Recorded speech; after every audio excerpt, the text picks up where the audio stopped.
And what did I do?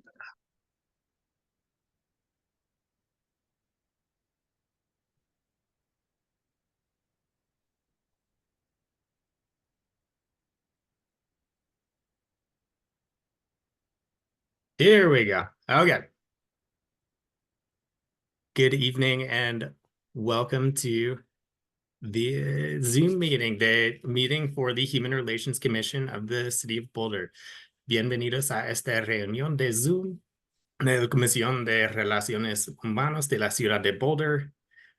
Tonight we have an interpretation service, and so I am hoping you're seeing on my screen some instructions on picking the language of your choice to listen into this meeting and participate in this meeting. Please select your preferred language by clicking on the interpretation globe icon below. Tenemos un servicio de interpretación para esta reunión de hoy. Por favor, seleccione su idioma preferido haciendo clic en el icono de globo interpretación que aparece en la parte de abajo de su pantalla.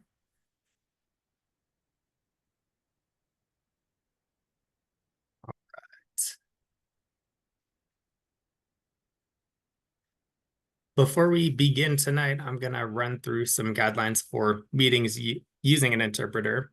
Just some reminders for everyone who will be speaking tonight. Please speak slowly, clearly pronounce your words, and breathe between sentences. That's a good reminder to all of us. Just take a breath. Please do not interrupt the speaker. If you own a headset with a microphone, please use it. Select one language channel and speak only in that channel's language. Please click mute. I'm getting an echo, sorry. Please click mute when not speaking to limit the background noise, and please avoid using idioms or phrases such as quit cold turkey, be under the weather. Please speak in plain language. This is to help the interpreters be able to interpret your message accurately. All right. I'm going to run through as well just some guidelines for public participation. We do have tonight some public comment, and it looks like we have some community members who may be looking to share. The city has engaged with community members to co-create a vision for productive, meaningful, and inclusive civic conversations. This vision supports physical and emotional safety for community members, staff, and board and commission members, as well as democracy for people of all ages, identities, lived experiences, and political perspectives. For more information about this vision and the community engagement process, please visit the links that are showing on your screen now, https://bouldercolorado.gov/services/productive-atmospheres.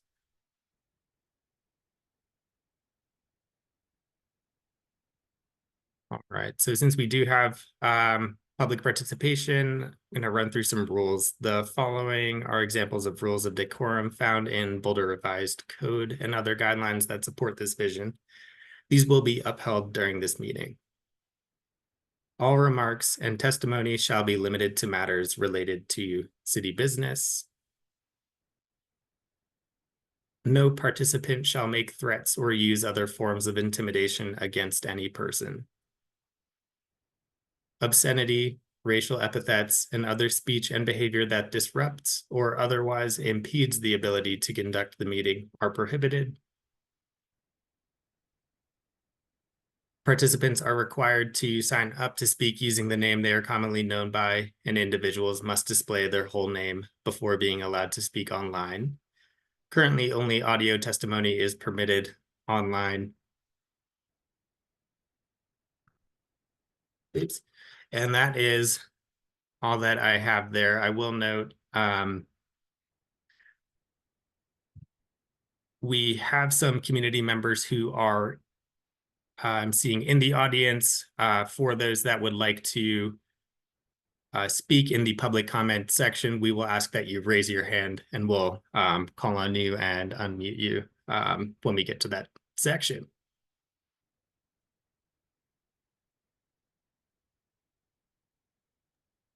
Thank you, Christian. JH, I think we're ready to go. And I have the slides, so let me know if you want me to put those up. Oh, I have them here. So thank you, Elizabeth. Good evening, everybody. It's good to see everyone. It seems like I still haven't met Aaron and Bear. That's correct. So hopefully, we can get together soon and then do something. So tonight is July 16th. And welcome to the July HSC meeting. So I'm just gonna start straight with the meeting. It's 6:18 p.m. So the call to order. Welcome to the HSC meeting. This meeting is live and recorded. My name is Jean Hilaire, but I go by JH. And I'm the chair of the commission. So now it's time to check to see if we have more than 3 members. I see Carlos, me, and Aaron. I can't see the battle of the screen, guys. Is that okay? Christian, if you can help me. I believe we have Feker as well. Okay. Yes. So, Feker is driving, but will come on camera shortly. okay. Today is July 16. It is 6:19 p.m. So we officially start the meeting. Present today, we have myself, JH. If everybody else can say their name, please. Aaron Gabriel Nair.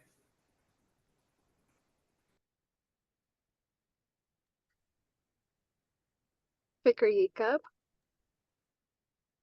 Carlos Valdez.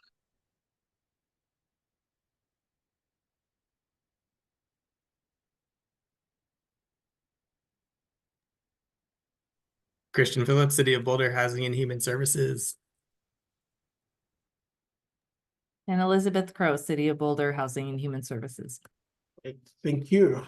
So, thank you for everyone. Thank you to everyone for being here. So I will pass on the word to the city staff for them to go over the rules, which I think Christian already went to, and logistic of this recorded meeting. So thank you, and it's time to approve the last meeting minutes. In our packet, we had gosh, can I see it? Question I can't see. Can you help me with that, Elizabeth, please? What is it that you'd like? The dates of the date of the minutes? The minutes, the date. Okay. Did you want them screen shared or just? No, I just can just say it. Gotcha. Yeah, it's the minutes from April. April. Wow, it's been a while. It's been a while. Yep. Yeah, the minute from April 2024. So it's time to ask commissioners, do you have any suggested adjustment on the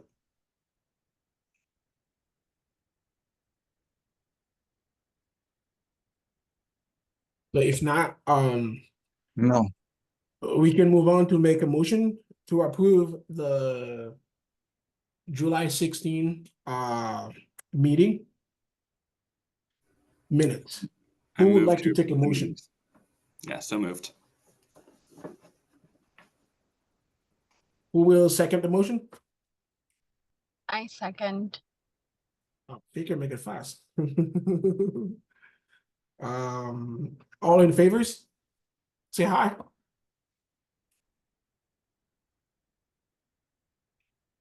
Can you guys see me? I can't see myself. Is that a thing? I don't know how to do that, but Yeah, I see you. okay, cool. Thank you. We got you. We can see you and hear you. Okay, thank you. So moving on to approving our previous meeting minutes. At every meeting, our secretary takes notes. Those notes are called minutes. Every month, minutes are included in our packet. We review them and approve them the following month, and that is always part of the agenda.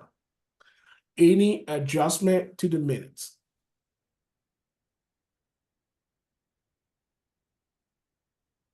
JH, I think the first question you asked was about the, I got them backwards in the notes, but I think I fixed it. Oh. So the minutes were just passed, but the agenda, were there any adjustments to the agenda? Agenda, sorry, to the agenda. I'm sorry, yeah. Oh, you're fine.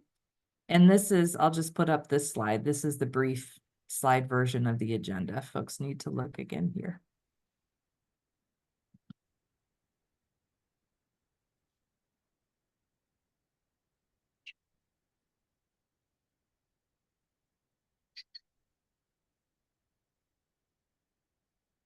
You did correct that, Elizabeth, you said, okay.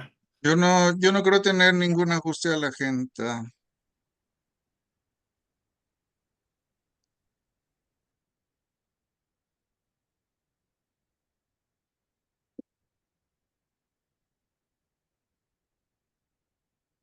Everybody good? Okay, for everybody, I couldn't hear what Carlos said. Carlos said something and I, Oh, you might need to pick the English interpretive language under the interpretation. okay, GH, I think when you rejoined again, you might need to reselect that and then you can Okay, hear I the just did. interpreters. okay, cool. All right, can I have a motion to approve the agenda? Is that correct, Yep. Elizabeth? Yeah, Yes, and a motion to second.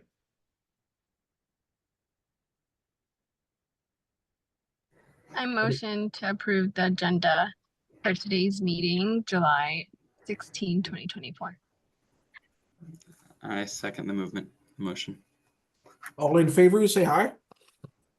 I say hi, so. All right, that brings us up to item 4, which is community participations.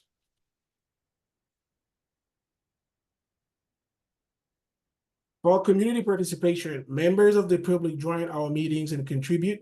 Today, they can do it online.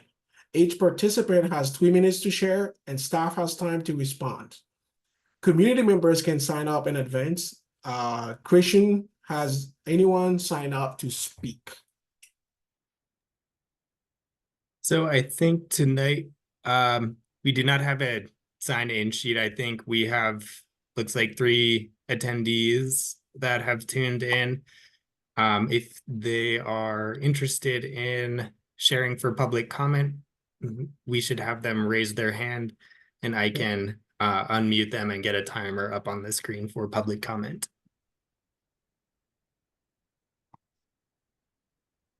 Do you have anyone that raised their hand now? Looks like we have 1 person. And Elizabeth, if you can stop sharing your screen so I can get in there. Cool.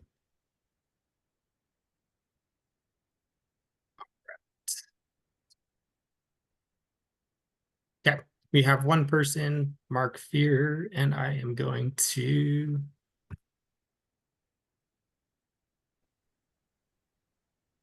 All right, I'm assuming people can hear me. We can hear you. Give me 1 second, Mark. Good to see you. Let me share my screen real quick so I can get our timer up. Standing by. All right, Mark, the floor is yours. Okay, if I can find it. Hi, folks. I have spoken in front of this august body before, but it's usually been on affordable housing issues or tenant rights issues. Something I do hope to address in more detail at some other point. But today I'm not going to address that. Instead, what I wanted to talk about, and I don't think I've asked this before of this group, but I have been involved with issues around the Mideast and specifically Gaza, Israel. And I have been very frustrated by the level of well, alternately conflict and disengagement on it. And it feels to me like the Human Relations Committee is a good place to help create a community dialogue on this issue, or maybe not as the primary sponsor, but a partner in this, which is what I've been trying to do. I have been trying to find partners willing to create a community dialogue where we can have civil discussion on very emotional issues that would be heavily moderated and mediated with the hopes of finding common ground, both on this issue of what's happening right now and further in the future. The HRC, I think, has done these types of community dialogues in the past. And while I know you all have quite a bit on your plate, more than enough, I would ask you to consider, again, being a partner, a co-partner in perhaps helping create this community space for a dialogue. So, and I've spoken with a couple of you already about this, but I'm just making a more official request now, and I'll end it there. Thanks.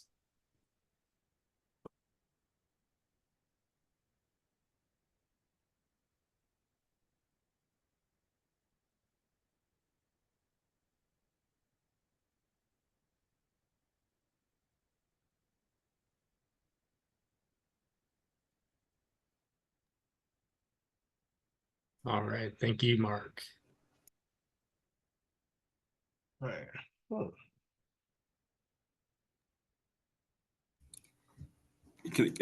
Just quick point of process. Do we as commissioners respond here, or do we not respond? You can respond, yes, absolutely. Cool. And I'm happy to answer any questions from commissioners as well Perfect. on the topic if you have them. Cool. Yeah. I'll just say that I was planning to mention this in my commissioner update. I've also had some conversations with Mark, and I saw that we have on our staff updates chronic nuisance ordinance. I wasn't sure if they were related. I know I've heard this related to nuisance within city council meetings, and city council meetings have been continually disrupted by this. And I've heard many perspectives that I also hold that, like, it seems like there's a discussion that wants to happen in our community, and there's some tension. And I do think it could be wise for us to take some kind of stand on how we move forward in terms of communicating in a way that can address that tension. So I'll just say that.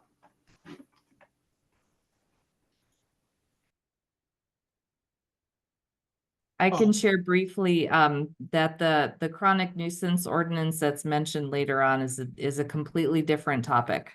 Okay. Yeah, not related to this one. Yeah, I remember like seeing that and I was like, oh, that's a thing. And then I looked back and I'm like, actually, that's probably something else. So thanks for clarifying that. Cool. Of course.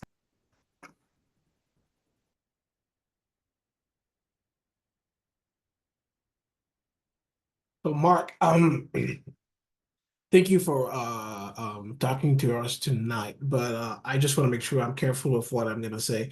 So before I say anything, I want to ask Elizabeth some questions. Elizabeth, I want to make sure, Mark is bringing a subject that I do understand it's from outside the city. And the HRC, it's I'm not gonna say it's like the ordinances for the perimeter of Boulder. Do you think that's something we can talk about? Or is that something we need to make sure it's to bring inside the HRC, because I know it's it's an international issue right now, and it's a good thing to talk about, but I want to make sure it's part of I think that we can do as well. It's a good question. What I would suggest is that if HRC, well, what I would suggest is number one, that if HRC members are interested in just talking about it, we can move that to later in the agenda. There's a discussion, discussion on items. There's a different part of the agenda. That would probably be the place to have this conversation. And then would be happy to provide a little bit more, more input. Generally, I think if you are interested, if members are interested, you could reach out to city manager and possibly city council members and ask if they would want the HRC to step into this role, kind of hearing this this suggestion or request from community members. Because city council has decided not to take up the ceasefire resolution, and that has come up over and over, I think it would just be a good gesture to reach out to those other staff members, city staff members, and see what their thoughts are. And then from there, if the answer is yes, it would be for us to work together, HRC members and city staff, to figure out what that might look like. But I think the first step would be simply to reach back out to other city staff member not here, and ask them about that. But if you all want to talk about it, I think we would put that on agenda item 6, which is that discussion and informational items. Okay, cool. If nobody wants to discuss this part, I'd move to add that to the agenda. Add to the agenda point 2, have a little bit of discussion for this later in the meeting. I agree. I agree too. Thank you.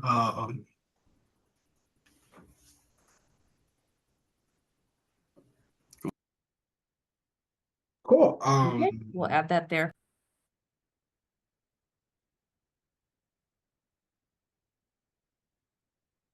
All right, thank you guys, and thank you, Mark, again. I think I'm glad that we added there and put it there so we can talk about it in a minute. Now give me a second.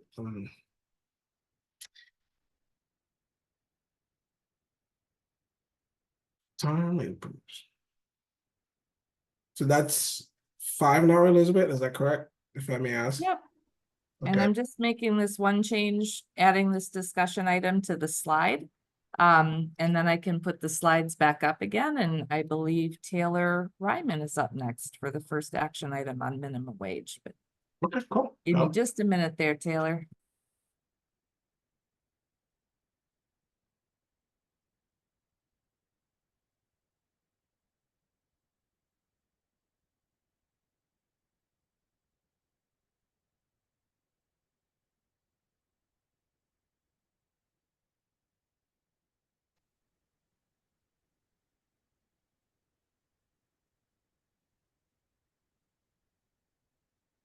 And while Elizabeth is getting that going, I'll introduce myself.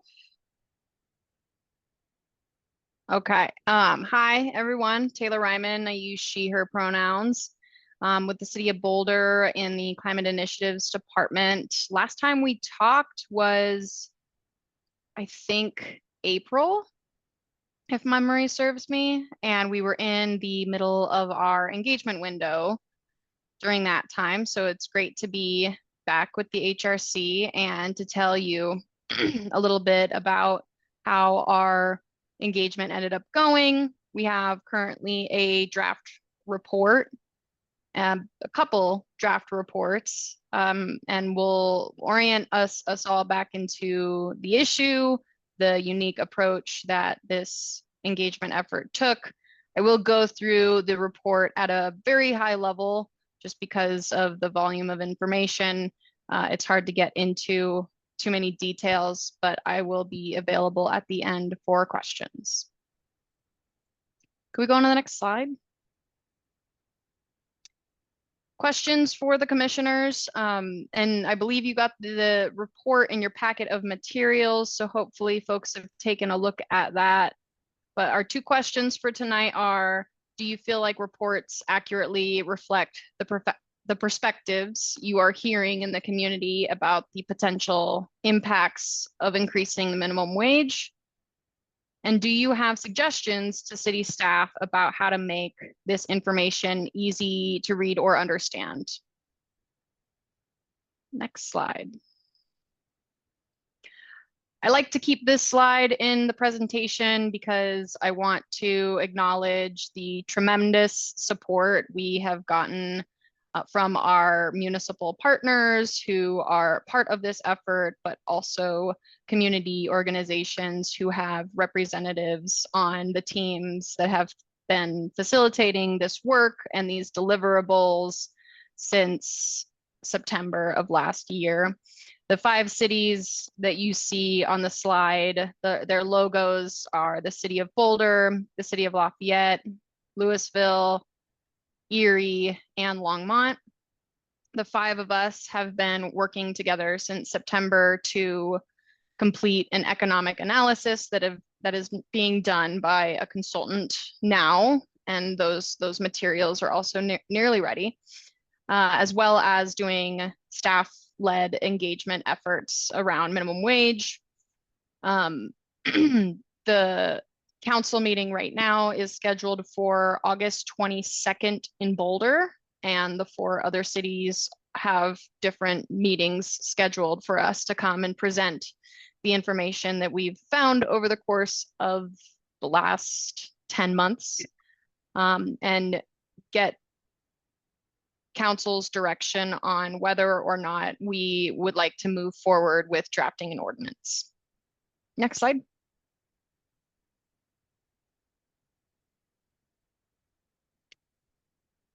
As a reminder, right now, this is where minimum wages fall in Colorado. The gray in the background that you see is supposed to represent our state. Colorado did us a favor by being a very easy rectangle, so it was easy to represent. But for most of Colorado, the minimum wage is at $14.42. Except for in those communities that have raised the minimum wage above the state floor, which was recently allowed by legislation passed in 2019. So those that have done that include Denver and Edgewater. Those are in the bottom there in the orange. And then in the yellow-ish color is unincorporated Boulder County that raised theirs starting this year. They have an escalation of a few years till it reaches $25 in 2030. And then the blue outlined cities with the magnifying glass represents the 5 cities that are working together to study this issue and determine if we should follow some of our metro partners in changing the minimum wage. Next slide. As a reminder, as always, the engagement spectrum is a very important piece of how we build and carry out engagement efforts. This community engagement effort fell on the involve level of the spectrum, which includes community voices deeper in the decision-making process, makes a commitment to reporting back on those that participated and sharing with them how we use their feedback. Using the involved level of the spectrum is how all 5 cities carried out their engagement. There were slightly different strategies in how that was implemented, but in general, we all followed a broad model where we held focus group sessions with community members and those in the business community. And then we had a questionnaire online that we all shared and folks across the metro region completed. Next slide. Most of the questions in the questionnaire were closed-end questions. How much do you make? And do you think we should change minimum wage? Things like that. There were 3 open-ended questions, both in the questionnaire and in the focus groups that remained true for everyone. And that is, what do you think the positive impacts of this decision would be? What do you think the negative impacts could be? And is there anything else? From these 3 questions between questionnaires and focus groups, we received a tremendous volume of comments that staff sifted through and while this wasn't designed to be an ultra scientific engagement approach, we did use a little bit of methodology that involved us combing the comments, identifying 25 unique topic areas that bubbled up across all comments, and then going through and coding how often those comments were raised. Next slide. Engagement regionally. So this is a broad stroke of the pen on, oh, I shouldn't use those phrases. I will speak very generally about engagement regionally.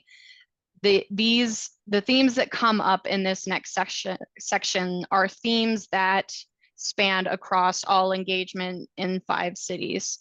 There are more unique city reports. There's one for Boulder, one for Longmont, one for Louisville, et cetera, that staff made specifically to speak to. We were able to comb out the participants that engaged from Louisville, Lafayette. And so when we put all of those comments together, staff analyzed specifically the feedback from people who self-identified as a community member in their city. And they wrote a more unique city report, but we then sort of analyzed those and created more of a meta report to share out on the perspective. So some of this will lack an amount of detail that you do see in the city reports is what I'm the takeaway from that. Next slide. Engagement by the numbers. Across all 5 of our cities, we worked independently in some cases. Longmont hosted several sessions, City of Boulder hosted several sessions, and then we also did some joint sessions together. And in total, we had 14 focus group sessions. The questionnaire received 993 responses. I was really bummed it didn't reach 1,000. I was really hoping it would, but it didn't. And of those, 932 submitted responses in English and 61 submitted responses in Spanish. Important to note that there are plenty of folks who speak English and Spanish, one or the other alone or both, and it varied in which language folks were comfortable filling things out in. That's just to say that the 61 submitted in Spanish is not necessarily a reflection of that is our Spanish speaking community, because there was a lot of folks who maybe had Spanish as a first language that chose to complete the survey in English. Next slide. There are 4 categories in the regional report, and they have titles on each of them. And it's designed to sort of represent a spectrum of opinion. And how we categorize this first one was purpose of minimum wage. And the comments that we organized under these themes were improving human dignity and sense of community. A lot of that speaks to people's ability to meet their basic needs, to spend more time with family and focus on being able to be resourced with time and other things to focus on their health, and becoming less reliant on safety net services provided by public and nonprofit partners. And then on the other side of this is minimum wage versus living wage, those saying, well, minimum wage is intended to be for folks who do not have a lot of experience, and it's supposed to be a starter job where you build skills and you get training to then move into higher paying wages. And in fact, if we do raise the minimum wage, it may result in overpaying people who should not rely on the minimum wage, because that's not what it's designed to be. So that's kind of the spectrum of opinion that's represented here on purpose of minimum wage. Next slide.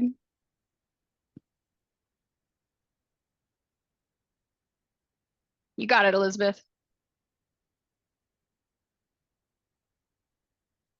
The second one is building an attractive community for both workers and businesses, and they're organized in factors that attract and factors that repel. Factors that attract, meaning what is the pull and the poll is higher wages can result in more employee satisfaction, reduced employee absenteeism, higher productivity, greater workforce participation, perhaps. Folks want to see minimum wage, and that's attractive to them. Factors that repel sort of fall on more of the business side of things. Businesses adjusting to an increased minimum wage could force them to close or move to a city that doesn't have a higher minimum wage. Larger corporations can absorb some of these changes, whereas our small business community might struggle a little bit. So when we talk about factors that repel, are we pushing out small businesses by doing this? The wage compression is a very big issue that came up in engagement, because while there are a certain number of people that may be impacted by an increased minimum wage, folks who maybe make close to minimum wage, just a little bit above it, employers might have to make a series of adjustments to wages in a lot of different title types, so that folks are incentivized to go for those higher paying positions, perhaps with more responsibilities and things like that. Other ways that employers could adjust is just reducing the number of hours that employees work, terminating jobs, perhaps investing more in capital and automating certain kinds of labor, so that that's more on the factors that repel things. How is it taking away jobs? Next slide. Regional economic impacts. This is on spending and inflation. A lot of folks talked about how higher wages could lead to greater disposable income, which would then be spent and help stimulate our economy. On the other side of that, of course, is inflation. Businesses adjusting to increased labor costs may need to raise the price of their goods, and that would put a squeeze on folks who are paying for those goods. Next slide. And then there's the last one is appropriateness of a change to the local minimum wage. There was a difference of opinion on the role of local government. Some folks came out strong on this is really the job of the federal government and the state governments to set the wage floor. There are market forces that help drive how businesses respond, and businesses' response help define the minimum wage. And then there were some on the other side of that said this is an opportunity for local governments to come out strong and really advocate for folks in the community by increasing the minimum wage.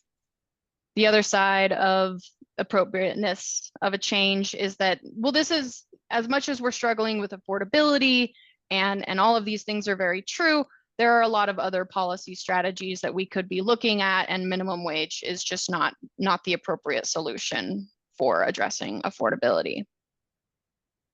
Next slide.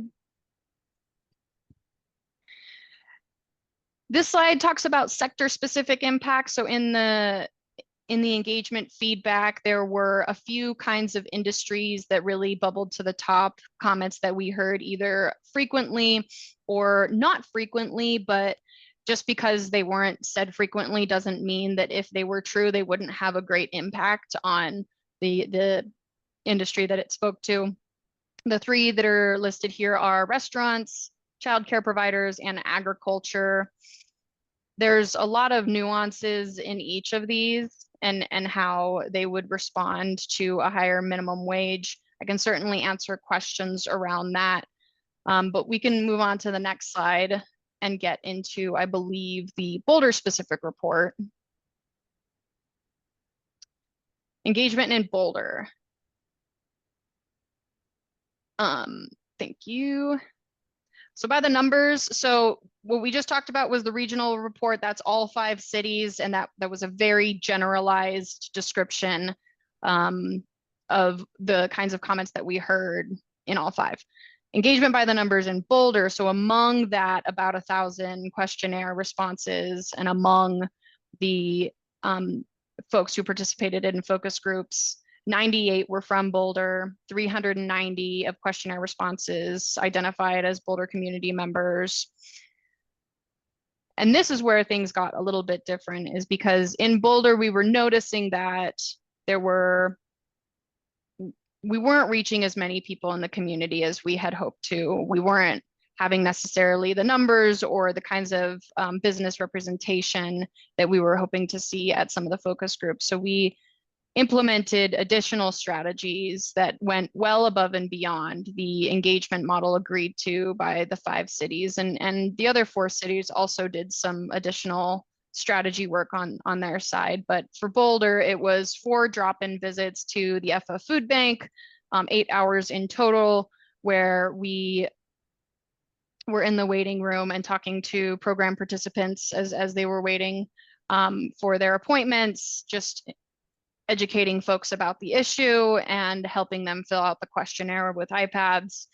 We also went around on foot and did a business canvassing effort where we walked into and spoke to people in 252 stores or businesses in general across the city, and specifically not in the downtown areas, because the downtown business community is really who we saw well represented in focus groups. And so we were looking to reach parts of the community that maybe weren't in that downtown core, that maybe hadn't heard. Believe it or not, not everybody follows us on Facebook, the City of Boulder, and that's crazy. But just really trying to get the word out to folks that there are opportunities for them to leave their voice. We can move on to the next slide. Like I said, actually, sorry. When I was speaking about methodology earlier, and the topic areas identified and those being categorized into key themes and unique themes, that was actually the Boulder report. Apologies for that. The Meta report took a slightly different approach where we looked across all 5 of the reports, like the one I'm doing here, and put those into the regional report. So sorry, apologies for that. Feel free to ask me questions and at the end. This is where we did our coding of the 25 topic areas, and key themes and unique themes were identified. Next slide. In the key themes arena, and we also had categorized that based on community members and employers. The reason for doing so is that our engagement was really set up for that. We designed spaces and advertised certain focus groups for community members and certain focus groups for business owners. Folks were welcome to come to either of them, but we recognize that there might be different levels of comfort with engaging if you are a community member sitting among a lot of business owners and vice versa. So we really designed engagement events to try to meet people where they are, try to create environments where we could be vulnerable and disagree, but that still be in an agreeable manner. And so that's why the reporting in the Boulder report is between community members and employers. So the key themes listed by community members are increasing ability to meet basic needs, improve quality of life, economic growth, making Boulder a more attractive place to live, work, and play, and concern about inflation and the rising costs of goods and services. For employers, it was increased pressure on small and local businesses forced to perhaps increase prices, reducing employee hours, benefits and opportunities, and wage inequity and compression, and changing the character of Boulder. What we noticed in this demonstration of key and unique themes and the regional report that I said last time is it's a lot of kind of the same stuff. It's just organized in a slightly different way. And that's done intentionally because there are a lot of different ways that you could connect certain comments to each other. And we wanted to present a couple of different ways of digesting that information to help us think through a complex problem. Next slide. Unique themes on the community member side. Talked about reducing the wealth gap, the benefits cliff, where if you pay folks more, it might push them out of their eligibility to receive public benefits, possibly better environmental outcomes if people are making more and don't have to commute so far to make a decent living that might result in better environmental outcomes, greater societal benefits, providing more union leverage, enabling students to stay in Boulder, and childcare expenses. And then on the employer side of things, they talked a lot about commercial leasing costs, exploitation of the vulnerable. And then here are some of those industry specific comments, very similar to the regional report, spoke about restaurants, nonprofit service providers, agriculture, and childcare providers. Next slide.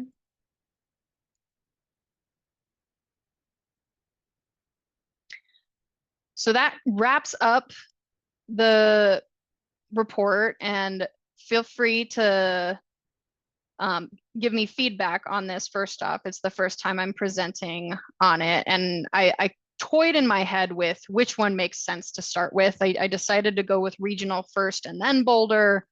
I think maybe it would be helpful also to go Boulder first and then regional, because I think there are additional details in the Boulder report that could help build on. But thank you for your time.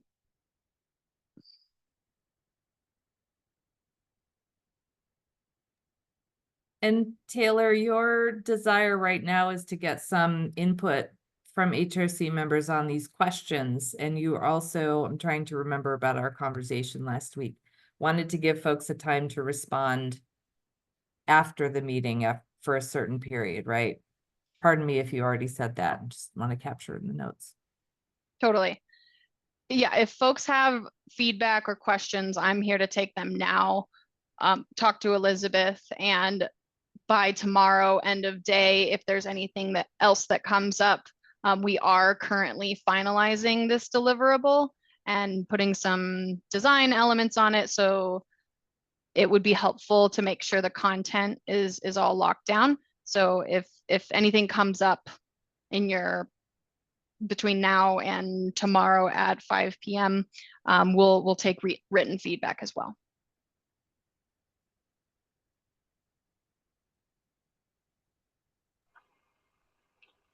I'll just say, yeah, thanks for putting this together. It feels very like comprehensive. I feel like I was able to get a good picture of what's happening. And yeah, I appreciate the nuance and the positives and the negatives. And I think to answer one of your questions, yeah, those are a lot of the perspectives that I'm hearing around the benefits and around people needing this and around how it can amplify the economy, and also especially around the way it's going to challenge small businesses. That's the perspective that's most present, but some of those other ones make a lot of sense, and I've heard similar perspectives. So yeah, thanks for putting this together. Thank you.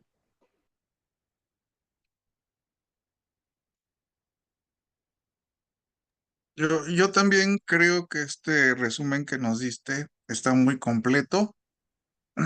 Y pues he estado en eventos con ustedes y he escuchado todos estos tipos de comentarios. Y yo creo que al presentar este resumen aquí, nos ha hecho entender aún más las perspectivas que hay a favor y en contra de esto. Pero creo que está muy bien, está completo. Gracias.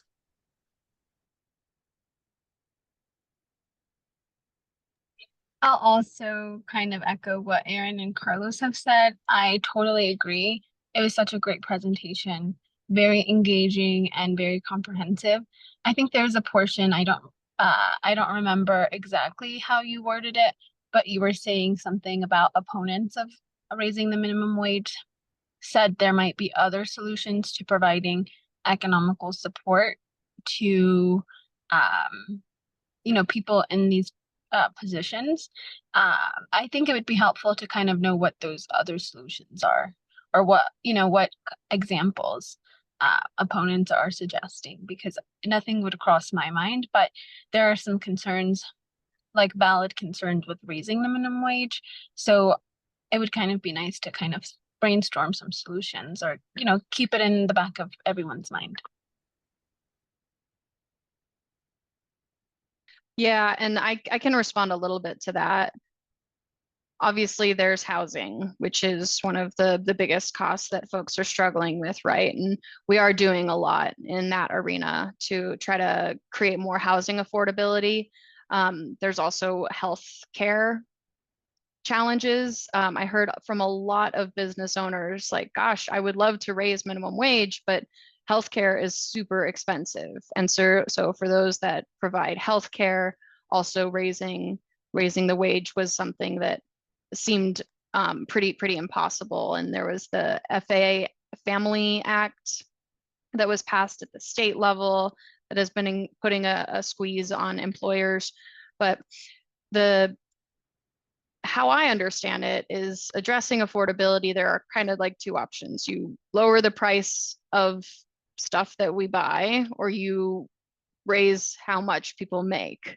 And I think that what brought this conversation about was that we are doing so much around transportation and housing, and healthcare is kind of out of our hands because it's more of a higher government thing, but we're doing a lot in a lot of places, and we hadn't yet very much explored minimum wage. So that's what we're doing here now.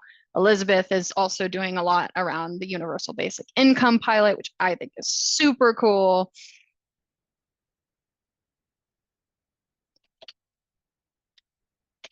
Thanks for the update.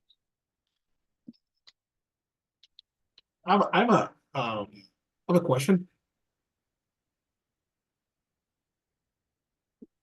Can you hear me? Go ahead. Okay, Taylor, I have a question. So I read the report a little bit and then kind of understand a certain part of it and certain I don't. So how do either increasing the minimum wage or no action on the minimum wage each affecting relative equity on equity of our like Black, Indigenous, and other people color, like what they call the BIPOC residents? How does that, do you have any idea on that? That's not something that I think the engagement report speaks to very much, but I have looked at the economic analysis report, and it does talk about what are the demographics of people making minimum wage right now. And a lot of the folks that make minimum wage right now in Boulder County are people of color and people who do not have high school or much more than high school education attainment. So it talks about what that community looks like and the fact that it is disproportionate based on just the demographics of our city. So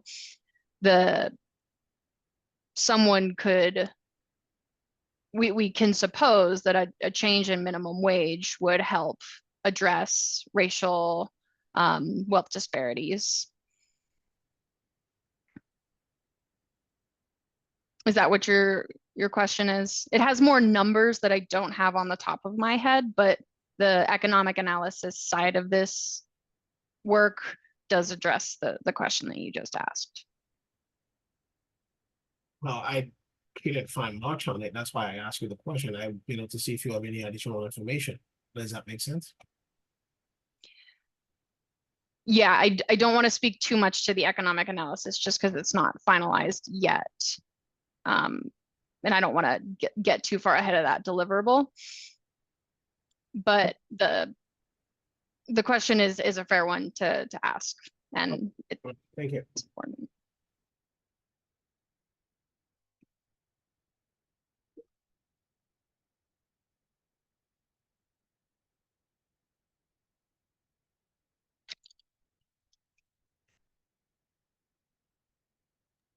Just lifting up the second question that Taylor posed. Some of you spoke to that, but any other suggestions for how the information either in the presentation or the report, which was in the packet, could be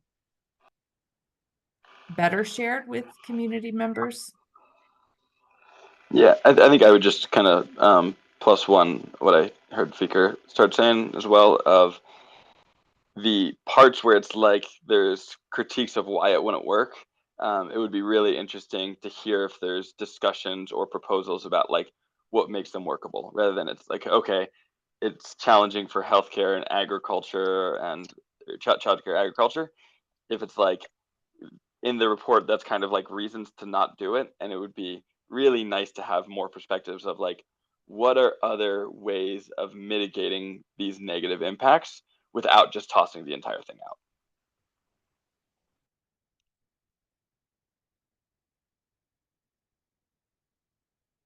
And you're talking specifically on like the industry call outs?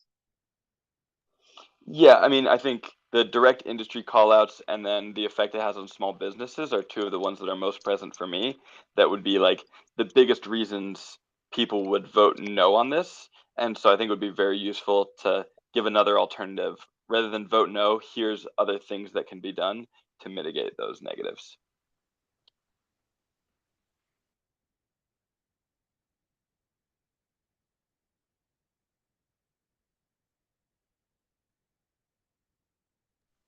That made sense, yeah. Yes, I'm just taking notes.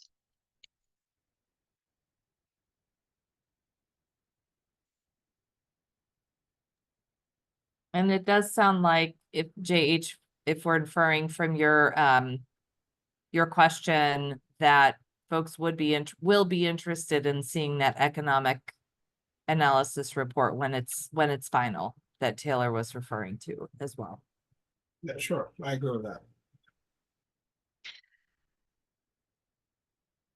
I can, yeah. I don't know about, so I hesitate on presenting on that report myself because it's very technical. And we're working with the consultant to figure out how to bring that to council, but certainly can keep HRC informed for when those opportunities are available.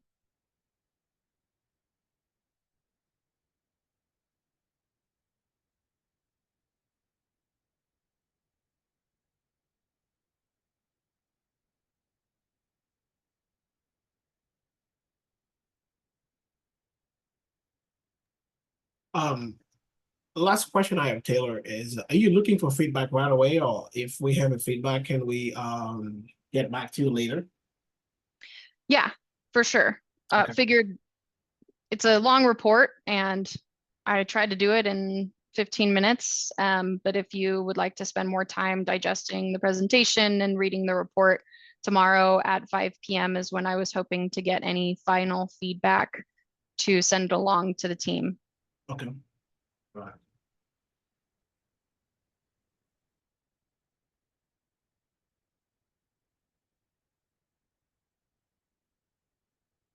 This slow talking stuff is like, I like the challenge. It's good for Taylor. You did great, I think. Elena and Myra, you can confirm. Thank you, Taylor. All right, thanks guys for having me. Have a great rest of your night. you. Satisfactory. Excellent. Nice. Okay, so we do have one more agenda item under the action items, JH, and then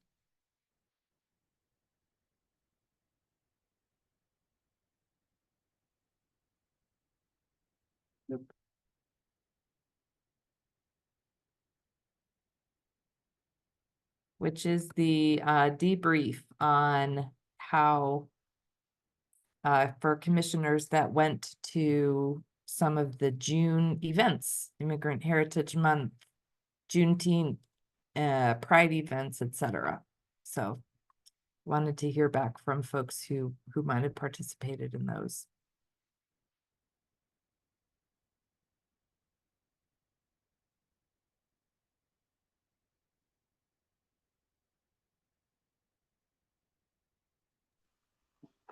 I was at the Boulder Pride Fest, and I thought it was a really beautiful event. There was a lot of great participation by the city. It seemed like a really thriving community space, and just like very connected. So, yeah, it was nice being there.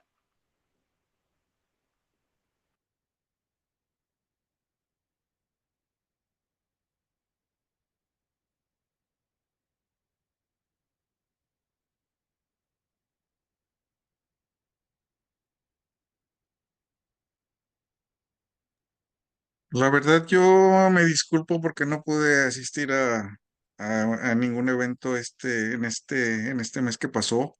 Me enfoqué en otras cosas que personales y no pude asistir a ninguno de estos eventos. Por eso les pido disculpas, pero vienen más.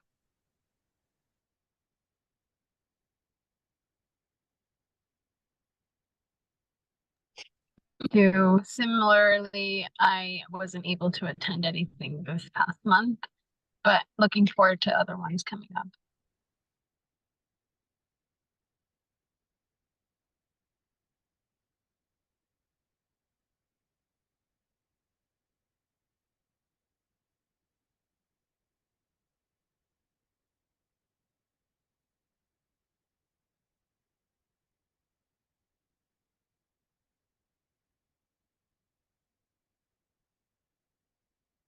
I can share just from a staff perspective that the Human Relations Fund was able to support with grants to local community organizations for all three of those kinds of events, Immigrant Heritage Month, Juneteenth, and Pride. The city also partnered with local agencies, Black-led agencies that held the Juneteenth flag raising. That was actually on June 14, Friday afternoon.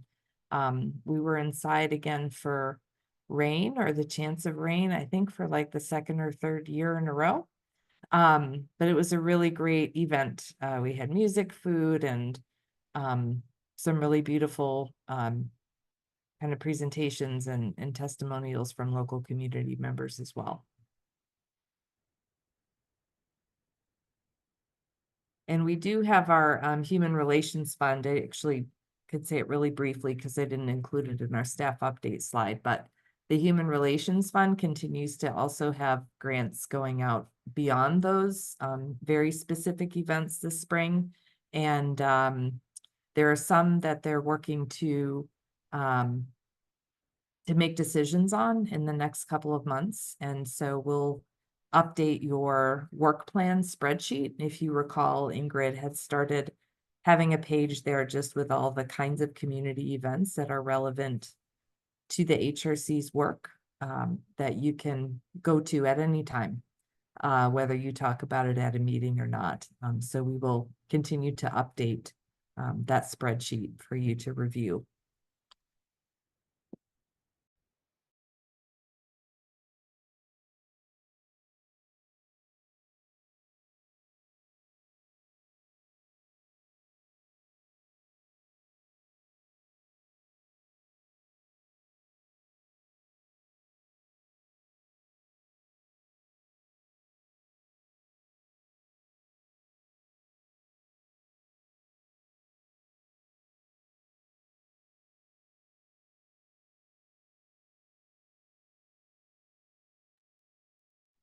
So I believe we're up to the next agenda items, JH, the discussion and informational items. I wasn't mute. Sorry, I tried to talk, but I wasn't mute. Okay, thank you. Ellen. Okay, sorry.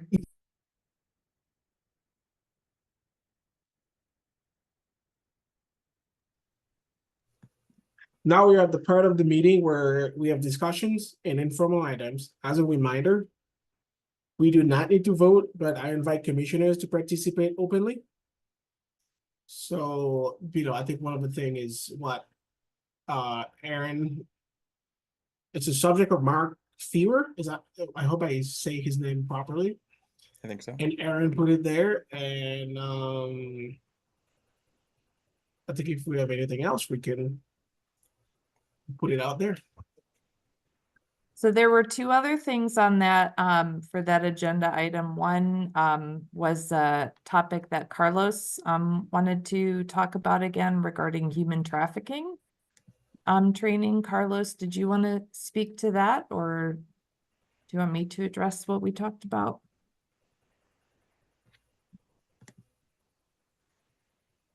A mí me gustaría que tú lo hicieras, Elizabeth, porque yo no tengo mucha información sobre esto. habíamos acordado que lo íbamos a integrar en una reunión próxima, pero si nos quieres dar una breve información el día de hoy.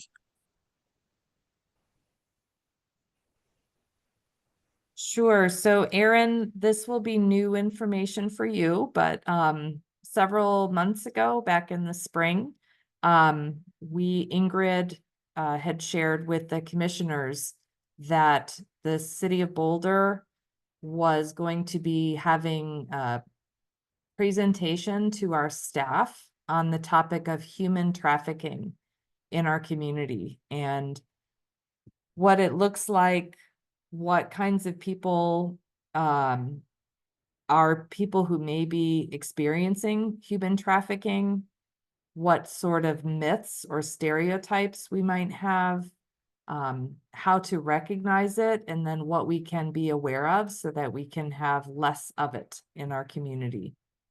And at the time, kind of earlier in the year, staff were also in communication with district attorney's office and other agencies to potentially have a community-wide training on human trafficking. However, we really only kind of got so far as scheduling those staff trainings and weren't quite sure if there was more interest in having larger community-wide trainings. And so when we had our kind of agenda setting meeting last month for the HRC, had shared that we would be able to come back to you with an update as to whether or not there were other sessions planned. Currently, there are not. However, if it is something that the HRC is interested in, we could speak with our city colleague, Ana Silvia Avendaño Curiel, who works in our Office of Equity and Belonging, about potentially making that training available to others in the community. So just wanted to, Carlos was interested in bringing this issue up again to commissioners to see if that's something that you might be interested in.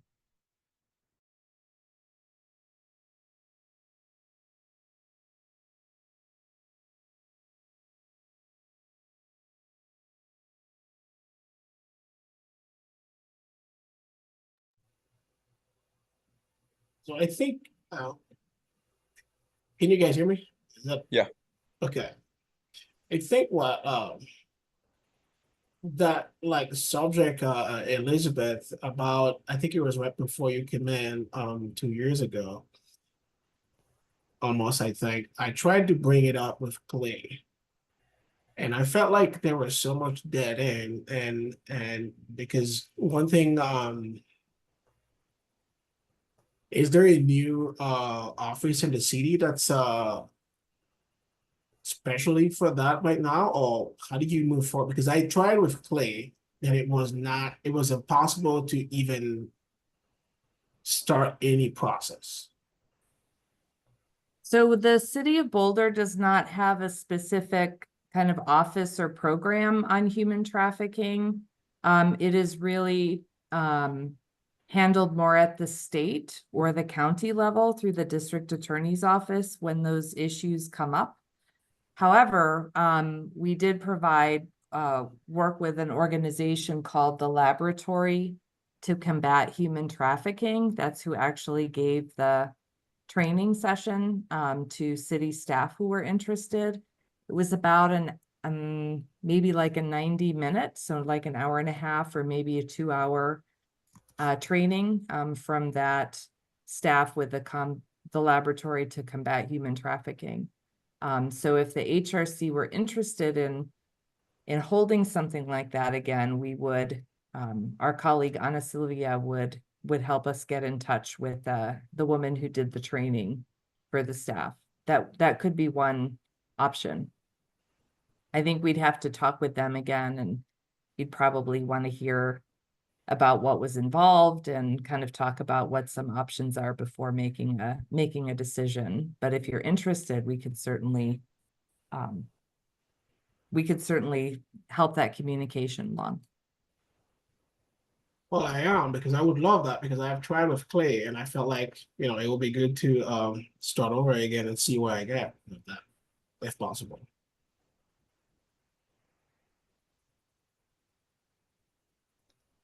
I'd love to learn more. I feel like I don't have a clear enough picture to have a strong view on this, but I'd love to learn more. Me too.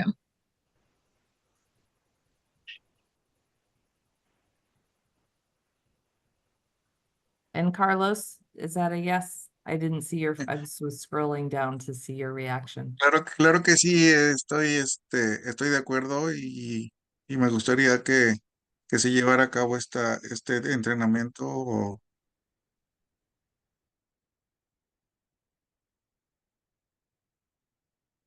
So one option that you all could do is if there is like 1 or 2 HRC members who would want to talk more with Christian or myself and our colleague Ana Silvia, just to hear a little bit more about the training and talk about some of those options.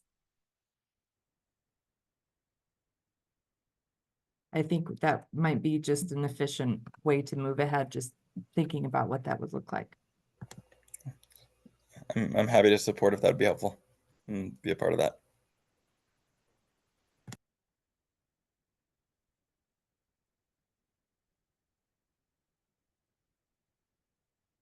Thanks, Aaron.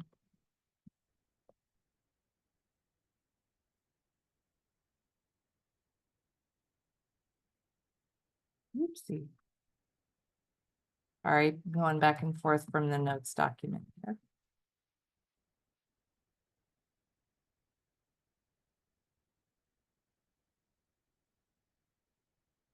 Okay, I actually don't know what cost was involved or if it's just a part of what the Laboratory to Combat Human Trafficking does, and don't remember those details. So so I think what I'm hearing is that Aaron and Christian and I'll figure out which of us will meet up and bring back some more information back to the commission.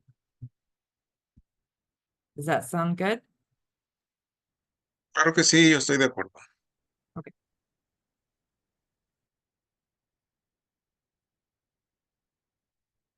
Okay, so then there are 2 other topics. The next one was the HRC annual retreat. So as members will recall, in past years, and Aaron, again, this would be new for you and Emily.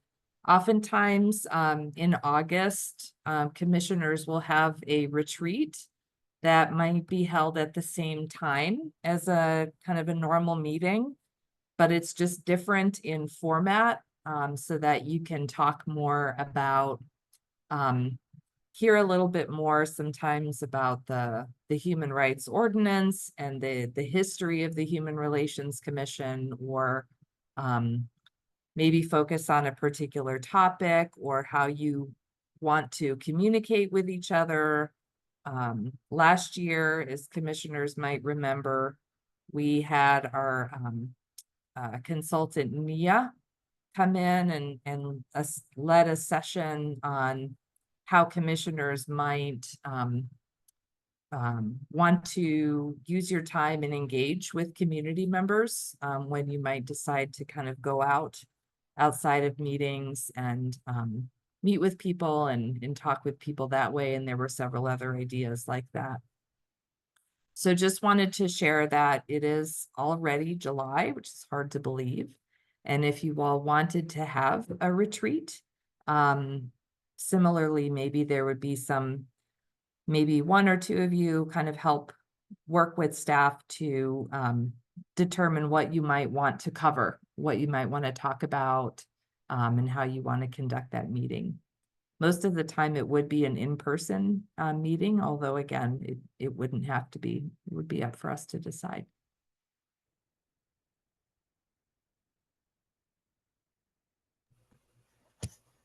Sounds great to me. Yeah.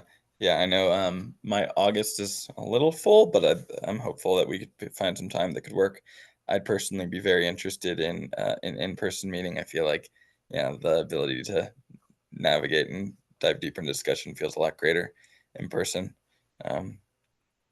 Yeah. So should we discuss what we might like to discuss at the retreat? I'd love to hear what other people's perspectives are, especially folks who have been part of this a little longer than me, and what might feel alive.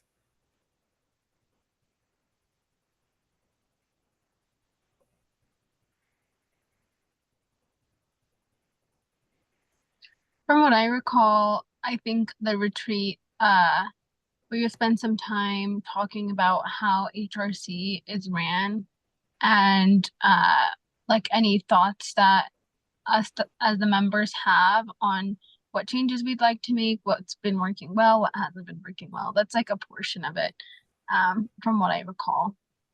So that kind of leads me to asking Elizabeth if that time frame has to be the case. So for like Aaron, he can be in HRC for a little bit so that he has time to kind of reflect, and we all do to be able to do that retreat. I don't know.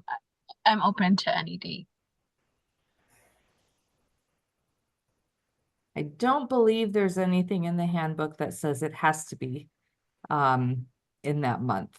I think you have some flexibility if that's something that you all want to talk about.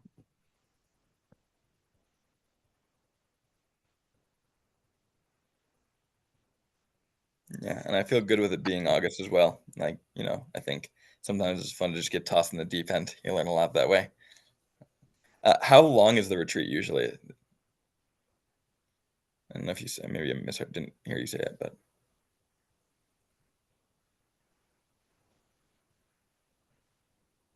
Others can feel free to jump in.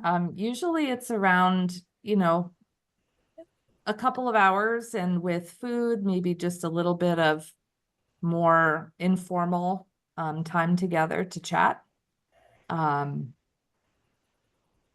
Yeah, I mean, some of the recent times, certainly when JH has been on, spanned the COVID years, so that was a little bit different as well, but feel free to jump in here. It's really what you make it, I don't think we would advise having like an all-day retreat or anything like that. You all are busy, and that could get a little much, but it's tended to be another evening meeting, just a little bit less formal.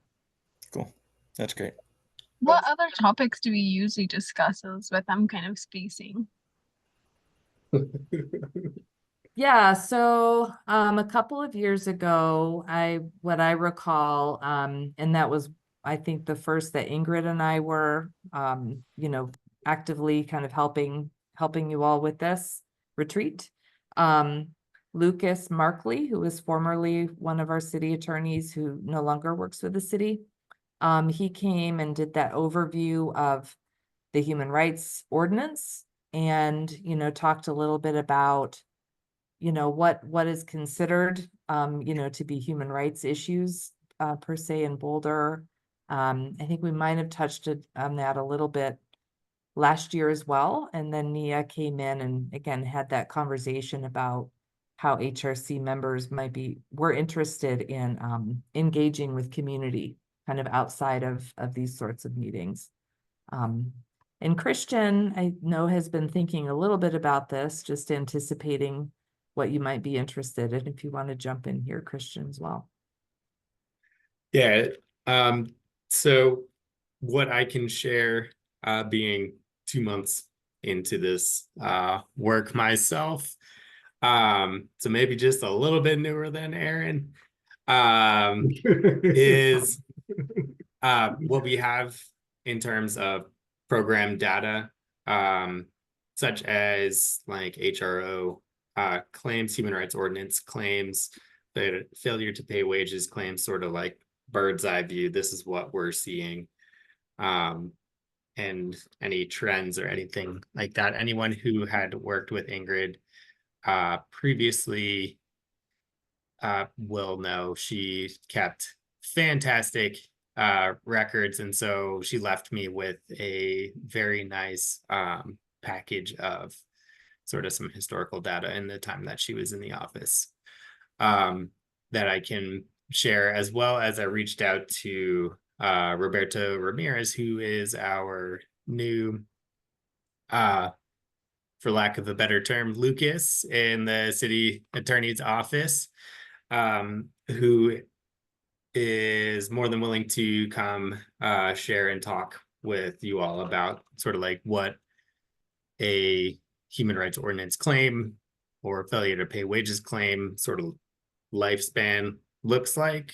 So you get an idea for some of the work that's going on regarding to the ordinance in particular, and where you all could play a role regarding some of these claims as well.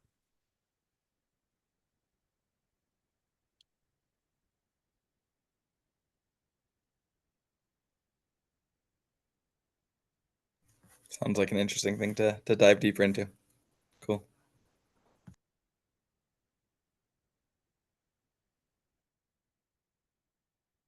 Carlos, unmute.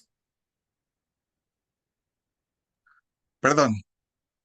Sí, ella estaba diciendo que suena todo esto interesante y me gustaría que lo veamos durante el retiro, porque sí he tenido algunas preguntas yo de qué es lo que, bueno, antes de que cuando estaba Ingrid, qué era lo que hacía, qué era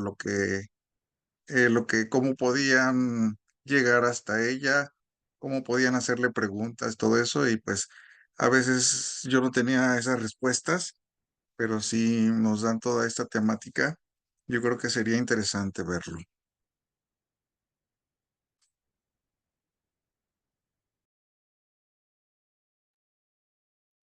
It can be very, very easy for, and I know you all would know this from your own work. People like Ingrid, Christian, other staff members before them, you just like so focused on doing the work that sometimes you like, oh yeah, kind of come up and share big picture, what that looks like, and what the impacts are, and observations and questions, and get your questions back. So it's certainly a lot of work that happens there. But I know, yeah, Christian and Roberto would be happy to share about that if you're interested.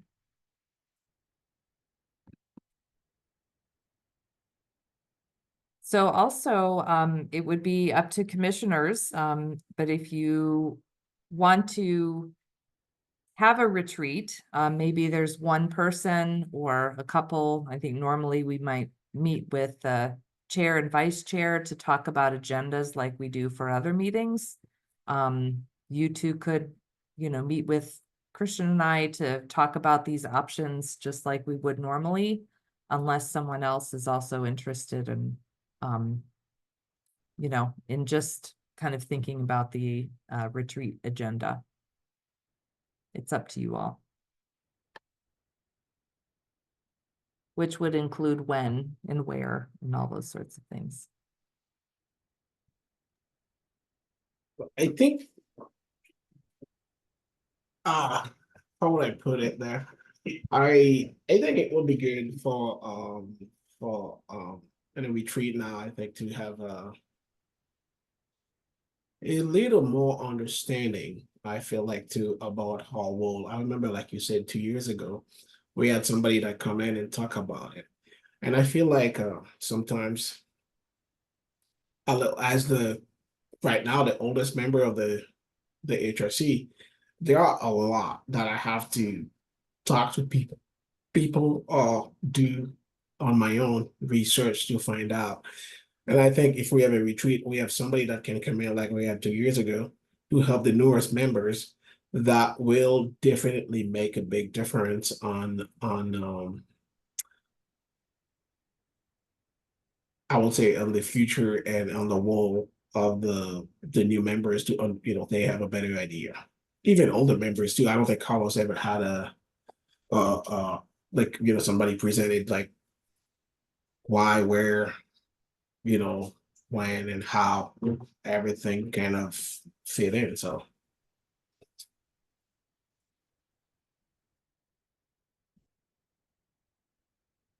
Okay. Well, it sounds like generally support for that. Do you, JH, think think that you, Carlos, Christian, and I would meet just like we would normally for a meeting agenda? Does that work? Yeah, that works for me. Yeah, that works. And I'm sorry the last time when my phone died and I don't remember anything, and I apologize. It happens. It happens. I texted Christian, I think finally it was like too late. So all right. It happens. Yeah, so everybody good? We don't have to take a vote, but just affirmation of that, Feker. Sound good? Okay, great. Okay. So then the third item for discussion was following up on Mark Fear's request to have the HRC consider helping with some kind of dialogue on the Gaza, as he put it, the Gaza-Israel topic. So I think our staff guidance would be that if it is something, and feel free to talk about it here yourselves, that you're just interested in knowing about, that we would really recommend reaching out to the city manager to get her input on that. We've shared before, I know Ingrid and I have, that we, regardless of the topic or the issue, it's just important to us as city staff members that anyone serving on a board or a commission or committee feel as though they're spending their time on something that, you know, city staff or city council, whatever is most appropriate in that circumstance, really wants to hear from you. That we want you to have a really good experience and feel like you're being, you know, useful and, you know, kind of have the directive that feels right. And so that would be a next step if you choose, if you talk about it and want to take that. And there are then, you know, and even for things like a human trafficking training, whatever it is, Christian and I and other staff can't, you know, necessarily have commissioners say, hey, we want you to go do, you know, this, and this. So that kind of direction, if you're interested in exploring a particular topic or area, would again, I think, need to check with the city manager, potentially others, before, you know, we would be able to allocate staff time to help with something like that. So that's just kind of an overview, but feel free to discuss amongst yourselves what your, you know, thoughts were about Mr. Fear's request. Thanks, Elizabeth. Well, I can share some thoughts here to start. I think JH, you made a good point earlier, which is that you know, is this kind of dialogue within the purview of city? And I think that's a really good point. And my perspective is dialoguing what's happening in the Middle East is not necessarily something that the city should be to focus on. But I think what the city should be focusing on is when there's tension within our community. And I think there is a great amount of tension in our community right now that is in relationship to what's happening there. And I think if what I think would be useful for us to bring to like city council is like, how do we create processes that enable us to find resolution in our community when there's things that are tense? And like, here's one example of that is that right now there are people who are hating other people in the community based on what their view is. And there are people who are being affected by the global conversation around that. And so finding a way to like create space for how people are impacted by something, not getting too into the details of what's happening across the globe, but getting into the way that that is impacting people's lived experience here and the way that's impacting our community relationship here. I think that could be a very useful framing that we might be able to bring to city council of like, is there some way that we can prioritize creating better dialogue processes in our community to address tensions when they arise, such that there's not this constant like explosion of the tension into city council meetings in a way that's actually disrupting us taking care of city business?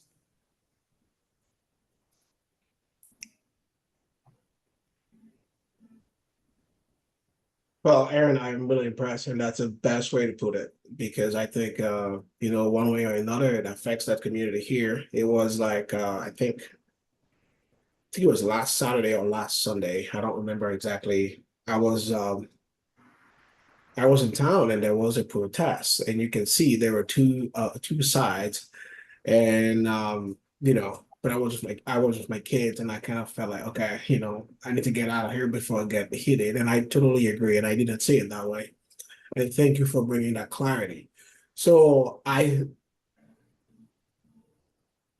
there's somebody that has a better way, to bring it, I think that's a good way to frame it and also finish it, because it does definitely affects our community here, by which side you're in.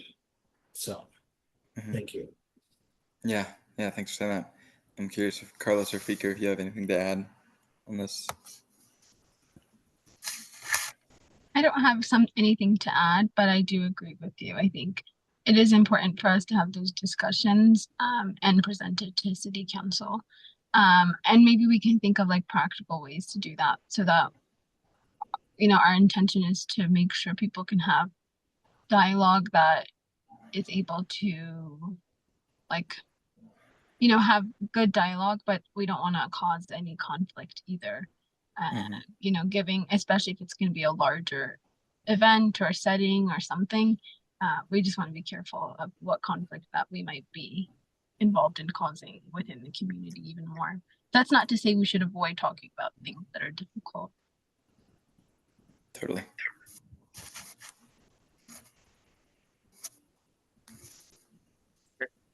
Era lo mismo que acaba de decir Fikir, era lo que yo estaba pensando, en que tenemos que aprender a cómo vamos a abordar este tema, porque es un tema un poco difícil, ¿sí?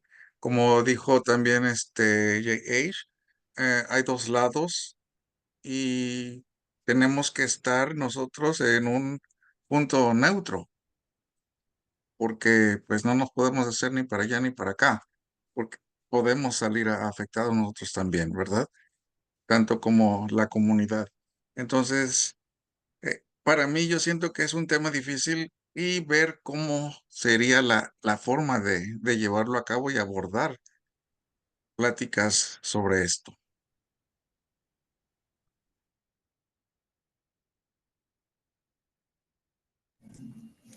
That's great.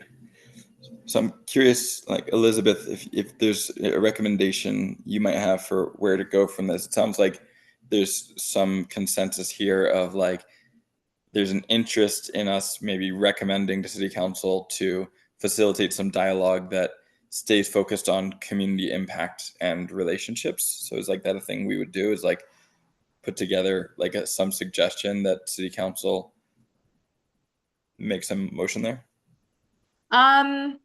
Good question. I would say we start first with city manager's office, who Great. can give guidance on whether or not it is a question that would go to city council. It's not, they've already, I think, decided pretty clearly they're not intending to take a position on the Totally. topic itself, which is not necessarily what you're all talking about here. So I think a first stop would be at the city manager's office.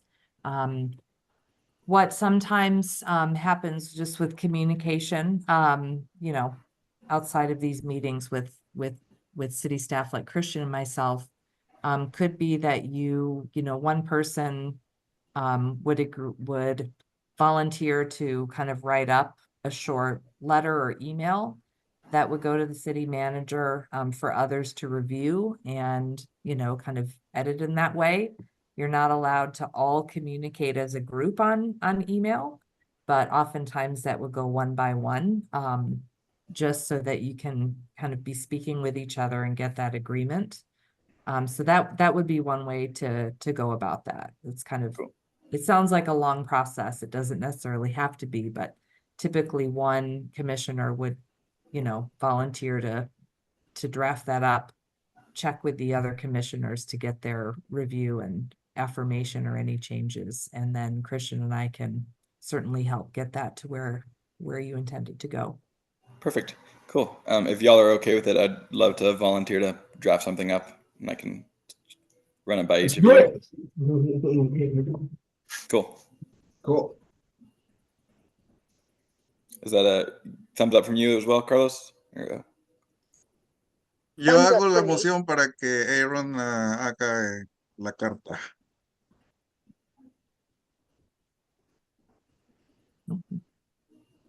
¿Quién la You secunda? actually have to vote on it. I think you can just move ahead. Yes. I second it. Great. All in favor? Yeah. That's really good. Got it. Okay, So, great. So those were those three topics. Yep. yeah, thank you, guys. So now we are moving on to the staff update, and I will pass this on to Elizabeth and Christian. Yeah. Christian will probably take up some of this later on, but this being his first HRC meeting, and by the way, yay. So typically for these staff updates, unless there's a very specific topic that HRC members are interested in having us talk about and we kind of know about it ahead of time, we really just want to let you know maybe if there's any topic that you have talked about in recently, earlier this year or even a little bit last year, or that you've had questions about previously, that we just let you know some of what's happening. So this slide, and again, each of these is a link to a web page, and you'll have it when we distribute the packet PDF of the slides. But the first is that commissioners have previously been interested in knowing when the Homelessness Day Service Center would be opening and kind of tracking that process. It is now open. It's being held at the Boulder Shelter for the Homeless in North Boulder. During the daytime hours that previously the shelter would have been closed. So now there are much more kind of not quite, but virtually round the clock access that community members have to the services that are there. If it's something that you're interested in, the web link that we'll share has a lot more information. There have also been a fair amount of kind of coverage of this topic, as I think some of you know. It has been in the works for quite some time, but that is now open and services are moving ahead. We also just wanted to share again the web page for the police oversight panel, as some commissioners have been interested in this topic for sure. We've had a couple of months ago, or maybe a few months ago now, some questions that you all had posed to the panel chair and vice chair, and they responded. We've had the police oversight staff member, Sherry Dawn, come prior to that, kind of maybe right earliest in the year, and share. So not necessarily any milestones that Christian or I can represent, but again, the information is there if you want it. Going back to this topic of chronic nuisance ordinance, we mentioned it kind of at the very beginning of the meeting, and Aaron, you were wondering about that. This is an item that came to the HRC as well as other organizations, to the community connectors, the tenant advisory committee, so lots of our other different liaison groups. It is about a change or an update to an ordinance that would help address issues that between landlords or property owners and the people who live there. If there is a building or a regulation that is where someone is not being in compliance. It was City Council's interest in actually making an ordinance that is truly citywide, and there's been a lot of work done on this in the last year.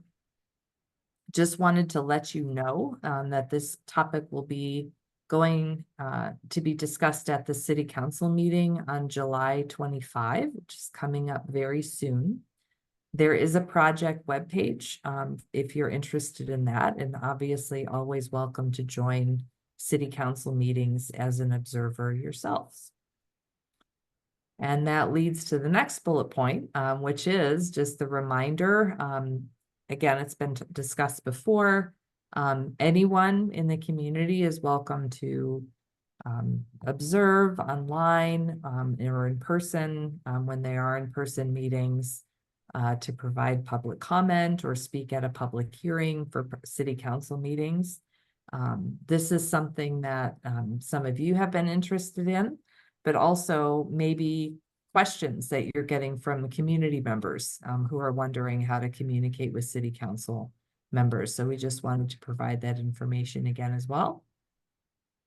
And then lastly, the link to your HRC work plan for 2024 and 25, which just lists and kind of tracks some of those discussion items, presentations that we've had, and where Christian and I will continue to update that document with what you've discussed this evening. So you're able to remember what has already been addressed this year and do some planning for the rest of this year and next. So that's really all we had for the update. But if you have any other questions, happy to take them. And if we don't know the answers, we're happy to get them for you. Any questions?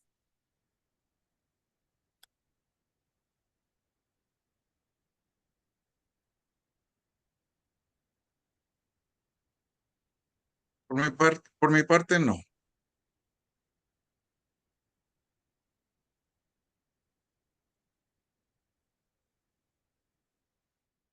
Nope.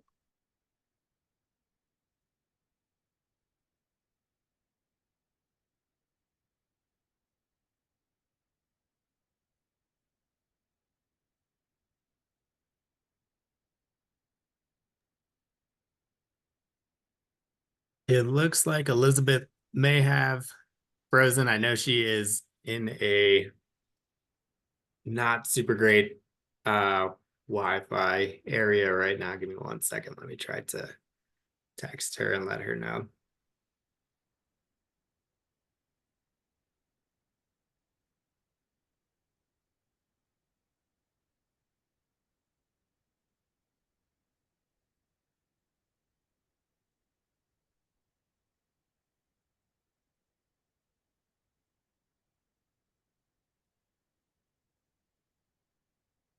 Looks like we lost her for a minute. She's gonna try to pop back in.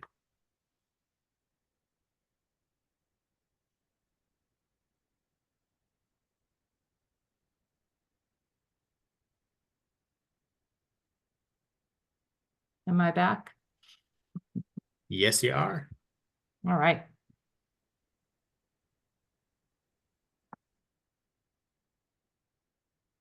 So I think the next topic, JH, is just the updates from commissioners. And Carlos had one thing he wanted to bring up regarding National Night Out.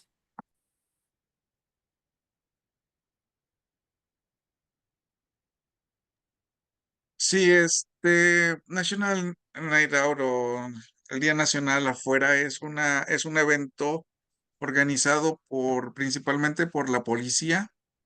Es donde la policía se mezcla o se involucra con la comunidad. Entonces sería bueno que ustedes, o que nosotros todos acudiéramos a este evento, a participar junto con la policía y relacionarnos con la comunidad. Este evento va a ser el día martes 6 de agosto de 5 a 8 en el parque de Foothills, acá atrás de mi casa. Y va a estar presente personal de la ciudad, la policía, los bomberos y por supuesto gente de la comunidad. Va a haber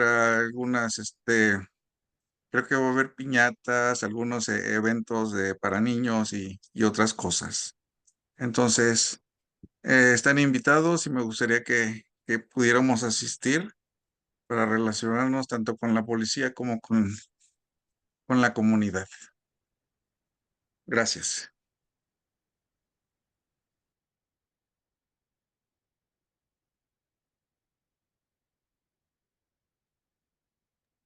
Una cosa más, todavía no tengo el flyer, pero en cuanto lo tenga, se lo mando a Cristian para que él nos lo mande, o si yo lo puedo mandar, yo se los mando a todos.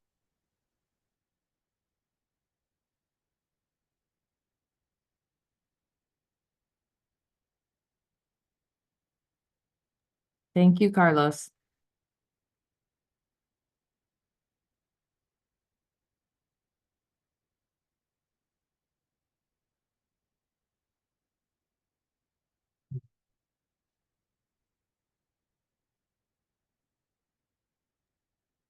Any other updates from commissioners?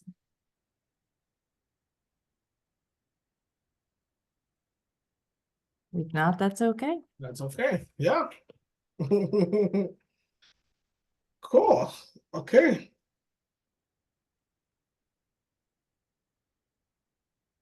We are almost at the end of the meeting, which that I would like to pass it on to staff or resume. Oh, you already did that, Elizabeth, correct? I didn't give the follow-up items yet. I think we'll Oh, just okay, do a cool, yeah. really quick recap and Review. then, if Okay. there are no other issues after that, I think you're in adjournment.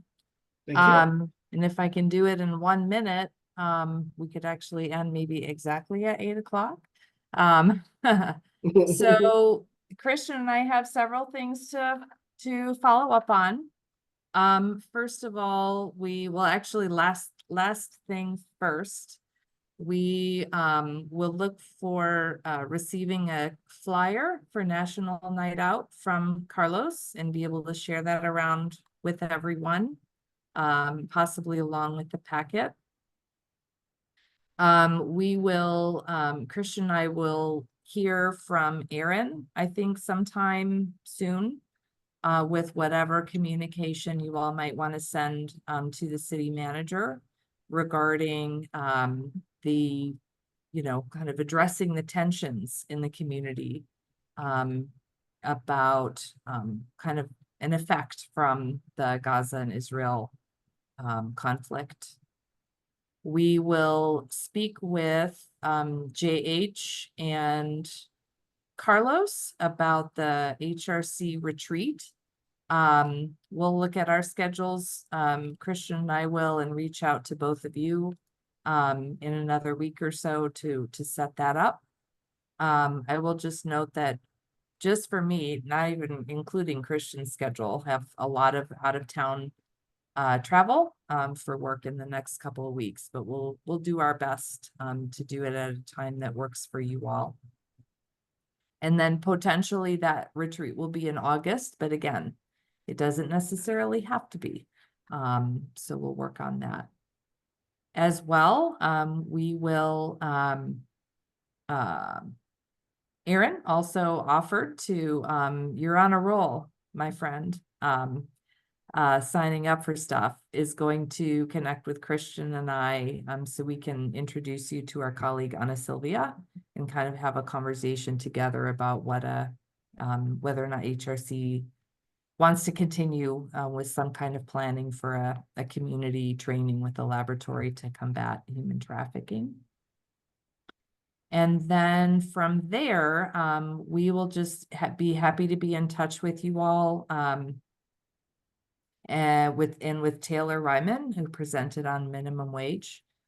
Taylor, I know, will be interested, as will the rest of the team, working on this issue for the city, in sharing more information about the engagement process, the economic report when it's final, and if that's something that the HRC wants to hear more about, or otherwise kind of be more engaged in that process as it moves forward.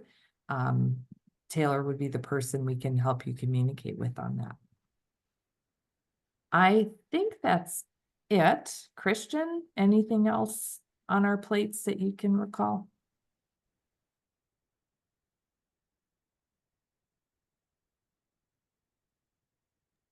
Nothing that I have in my notes. Nope. Great. Cool. Well, thank you all. Okay, thank you. With that, we can move on to adjourn tonight meeting at 8:01 p.m. Can I get a motion to adjourn the July 16, 2024 meeting? So moved. Who will second? I second. Yo le secundo. Okay, Ah, okay. all in favor? Aye. All right, thank you. Aaron, good to see you, man. Maybe we should get together soon for coffee. What do you think? I would love that. I would love that. Yeah, I'll send you an Bianca, email. Are you busy this weekend? This weekend? Yeah.